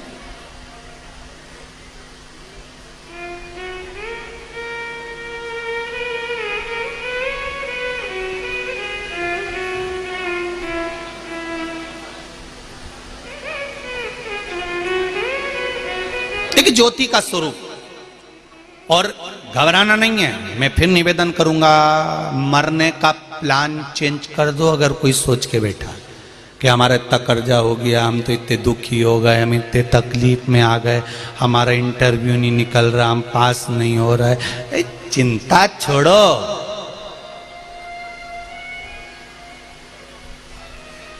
तुम तो छाती पे हरी मूंग दलो, अपने टेंशन मेंशन नहीं करो। कई माताएं कहती हैं हमारे 12 साल हो गए शादी को, बच्चे नहीं है, 14 साल हो गए, 20 साल हो गए, लोग अब शब्द कहते हैं। काय का चिंता? शंकर पर विश्वास है, शिव पर भरोसा है, और अगर शंकर पर भरोसा है तो 1 लोटा जल चढ़ाना चालू कर दे, और उसके सामने जब बैठे, शिव के सम्मुख में जब जाए तो दिल से उसको कहो।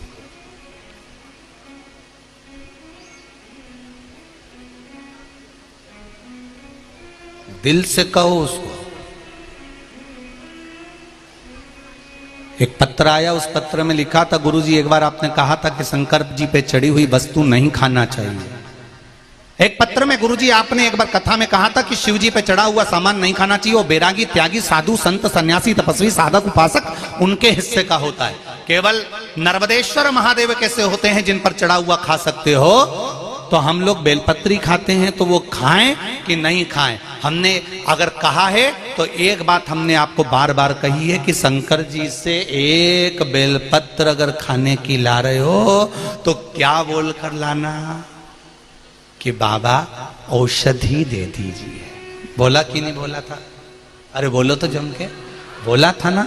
हमें शिवजी से चढ़ा हुआ सामान नहीं चाहिए, हमें शंकर भगवान से औषधि लाना है। हम उनका लड्डू नहीं खा रहे, हम उनका पेड़ा नहीं, हम तो उनसे उनकी औषधि मांग कर ला रहे हैं कि आपकी एक बेलपत्र दे दो और इसको औषधि बनाकर दे दीजिए। आपका चढ़ा हुआ जल आप औषधि बनाकर दे दीजिए, आप पर चढ़ी हुई बेलपत्र औषधि बनाकर दे दीजिए। हम शिव जी की शिव महापुराण का एक एक प्रसंग हमारी जिंदगी में उतार कर रखिए कि गुरु जी ने क्या बोला और किस तरह से बोला और उसका फल क्या है और उसका स्वरूप क्या है, उसको उतारिए अपने जीवन में, आपको मिलेगा।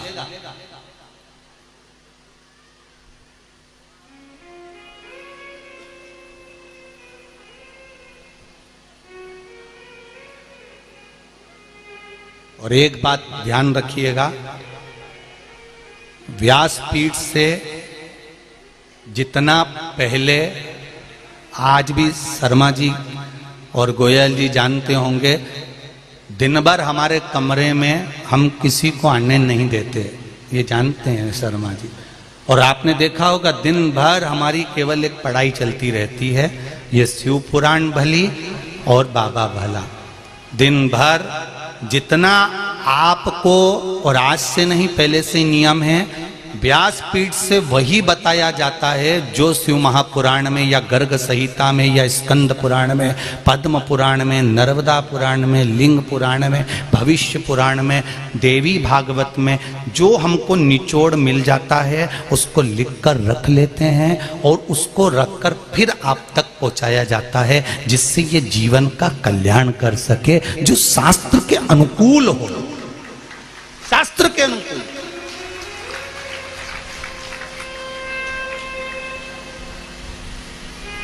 उसको वहां तक पहुंचाना,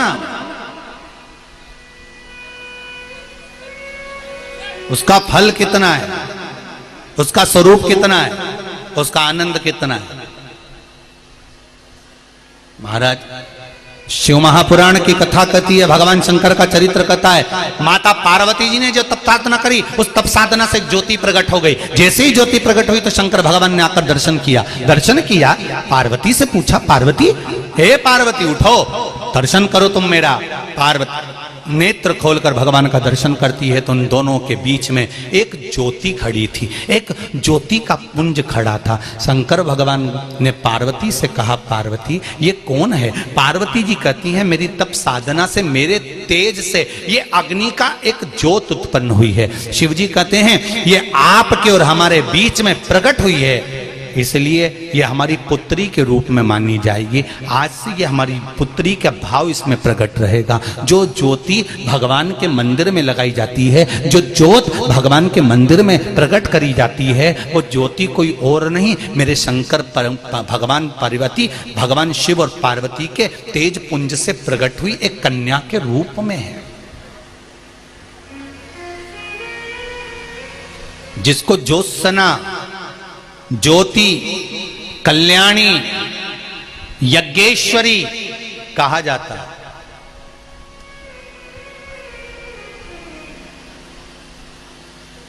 उस ज्योति ने स्त्री का रूप ले लिया, कन्या का रूप ले लिया। 4 वर्ष की कन्या बनकर वो ज्योति घूमने लगी।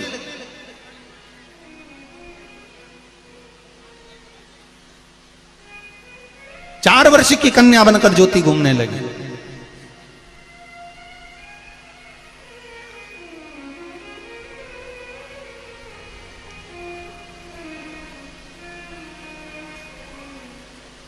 भगवान शिव ने पार्वती को आवाज लगाया, पार्वती, ए पार्वती। पार्वती जी बोली, हां प्रभु बोलिए।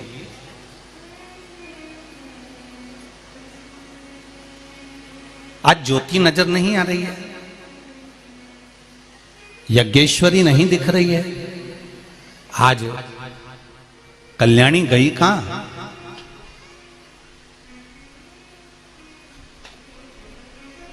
ये यज्ञेश्वरी ज्योति कल्याणी ज्योत्सना है कहां? ज्वाला है कहां? दिख नहीं रही।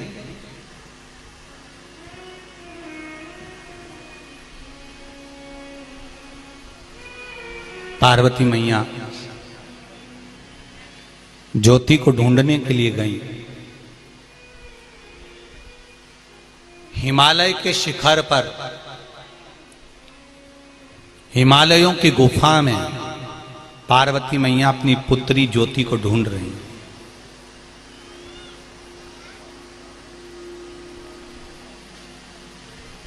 एक स्थान पर ज्योति बैठी, भगवान शिव और पार्वती का सुंदर स्वरूप धारण कर कर भगवान शंकर और पार्वती का स्मरण कर रही थी, बैठी थी और माता पिता का स्मरण कर रही थी।